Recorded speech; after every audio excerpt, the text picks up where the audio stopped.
ಅಮ್ಮ ಬದುಕಲ್ಲಿ ತನಗಾಗಿ ತಾನೇನೂ ಕೇಳಲಿಲ್ಲ ಅವರು. ಅಪ್ಪನಿಗೆ ನನಗೆ ಇಂಥದ್ದು ಕೊಡಿಸು, ನಾನು ಅಲ್ಲಿ ಹೋಗಬೇಕು, ಇಲ್ಲಿ ಹೋಗಬೇಕು, ಯಾವೊಂದು ಬಯಕೆಗಳನ್ನು ಅವರು ಅಪ್ಪನಲ್ಲಿ ವ್ಯಕ್ತಪಡಿಸಿದ್ದೇ ನಾವು ನೋಡಿರಲಿಲ್ಲ. ಕೇಳಿದ್ದು ಒಂದು ಮನೆ, ಅದು ನಂಗೆ ದೊಡ್ಡ ಮನೆ ಬಂಗಲೆ ಕಟ್ಕೊಡಿ, ಆ ಥರ ಇರಬೇಕು, ಈ ಥರ ಇರಬೇಕು ಏನೂ ಕೇಳಲಿಲ್ಲ. ಒಂದು ಸಣ್ಣ ಮನೆ, ಅವ್ರು ಹೇಳಿದ್ದಿದೆ ಇಷ್ಟೇ ಮಾತು. ನೋಡಿ, ಬದುಕಲ್ಲಿ ಒಂದು ಹಕ್ಕಿ ಕೂಡ ತನಗಾಗಿ ಒಂದು ಗೂಡು ಕಟ್ಕೊಳ್ಳುತ್ತೆ ವಾಸ ಮಾಡೋಕ್ಕೆ. ಅದಕ್ಕಿಂತ ನಮ್ಮ ಬದುಕನ್ನ ಕಡೆ ಮಾಡಬೇಡಿ, ನನಗೆ ಇದು ಒಂದು ನನ್ನ ಆಸೆ ನೆರವೇರಿಸ್ಕೊಡಿ ಅಂತ ಅಮ್ಮ ಅಷ್ಟು ನಿಮ್ಗೆ ಕೇಳ್ಕೊಂಡಿದ್ದಾರೆ. ಇದೊಂದು ಆಸೆ ನೆರವೇರಿಸ್ಬಿಡಿ ಅಂತ ಅಪ್ಪನಿಗೆ ನಾವೆಲ್ಲ ಮಕ್ಕಳು ಸೇರ್ಕೊಂಡು ತುಂಬ ಅಪ್ಪನಿಗೆ ಇದು ಮಾಡಿದ್ವಿ. ಕೊನೆಗೆ ಅಪ್ಪ ಅವ್ರು ಕನ್ಸೆಂಟ್ ಕೊಟ್ಟರು. ಆಯಿತು, ನಿಮ್ಮಮ್ಮನ ಆಸೆ ಅವಳ ಜೀವನದಲ್ಲಿ ಏನೂ ಕೇಳಿಲ್ಲ, ಅವಳಿಗೆ ಕೊರಗಿರೋದು ಬೇಡ, ಒಂದು ಮನೆ ಕಟ್ಟೋಣ ಅಂಥೇಳಿ. ಆಮೇಲೆ ಇಲ್ಲೇ ಹತ್ತಿರದಲ್ಲಿ ಪದ್ಮನಾಭನಗರದಲ್ಲೇ ಒಂದು ಸೈಟ್ ತೊಗೊಂಡ್ವಿ.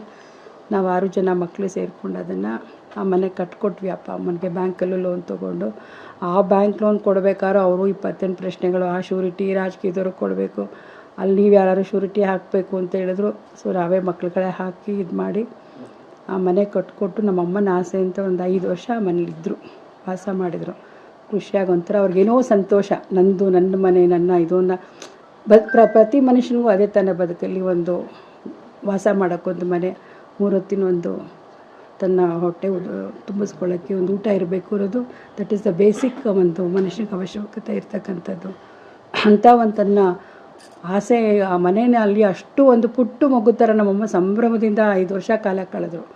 ಆಮೇಲೆ ನಾವು ವಯಸ್ಸಾಯಿತು ಅಂತ ಹೇಳಿಬಿಟ್ಟು ಅಮ್ಮನ ನಮ್ಮ ಜೊತೆಗೆ ಇಲ್ಲಿಗೆ ಅಪ್ಪ ಅಮ್ಮನ ಕರ್ಕೊಂಬಂದ್ವಿ. ನಾನು ಯಾಕೆ ಈ ಘಟನೆ ಹೇಳ್ತಾ ಇದ್ದೀನಿ ಅಂದರೆ, ಇವತ್ತಿನ ಸಮಾಜದಲ್ಲಿ ಹೇಗೆ ಅಂದರೆ ನಾವು ಇವತ್ತು ಹೆಣ್ಮಕ್ಳುಗಳು ಹೇಗಾಗ್ತಾಯಿದ್ದೀವಿ ಅಂದರೆ, ನಮ್ಮ ಒಂದು ಸಂಸ್ಕಾರ ಸಂಸ್ಕೃತಿ ಅದೇನು ಅಂದರೆ, ಮನೆ ಅನ್ಕೋಬೋದು ನಮಗೆ ಈಕ್ವಾಲಿಟಿ ಇದು ಬೇಕು. ಯಾಕೆ ಹೆಣ್ಮಕ್ಳು ಮನಸ್ಸೆಲ್ಲ ಇದಿದೆ, ಗಂಡ ಹೆಂಡತಿ ಮಧ್ಯೆ ಆ ಈಕ್ವಾಲಿಟಿ ಇರಬೇಕು, ಅದಿರಬೇಕು, ಈ ಥರ ಇರಬೇಕು, ನಾನು ಕಡಿಮೆ ಇಲ್ಲ, ನಾನು ಹೆಚ್ಚಿಲ್ಲ ಅನ್ನೋ ಒಂದು ಭಾವನೆಯಲ್ಲಿ ಇವತ್ತು ಒಂದು ಕುಟುಂಬದ ನೆಮ್ಮದಿನೇ ಹಾಳು ಮಾಡ್ಕೋತಾ ಇದ್ದೀವಿ ನಾವು.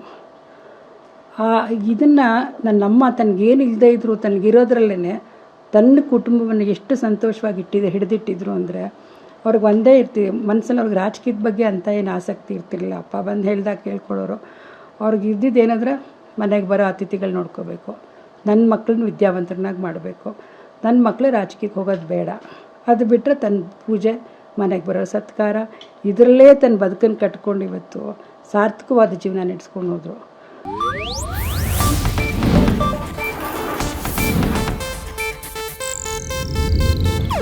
ಇದು ಏಷ್ಯಾನೆಟ್ ನ್ಯೂಸ್ ನೆಟ್ವರ್ಕ್ ಪ್ರಸ್ತುತಿ.